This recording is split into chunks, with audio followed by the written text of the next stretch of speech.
اگر آپ کی معیشت ڈوب رہی ہے اور ڈوب چکی ہے،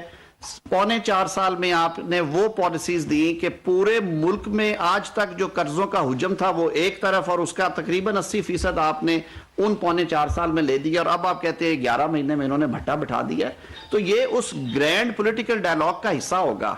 آپ نے لوگوں کو تاحیات نااہل کرنے کے لیے آپ انسٹرومنٹ بنے،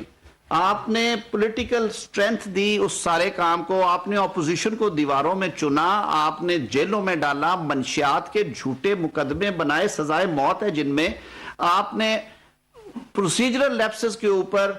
سابق وفاقی وزراء کو، اس میں چاہے احسن اقبال کو لے لیں، اس میں شاید خاقان عباسی صاحب کو لے لیں، مینی ادرس، آپ نے انہیں مہینوں جیلوں میں تاڑے رکھا۔ تو یہ اس طرح تو نہیں نا چیزیں، اس طرح یہ سیاست تو نہیں ہے۔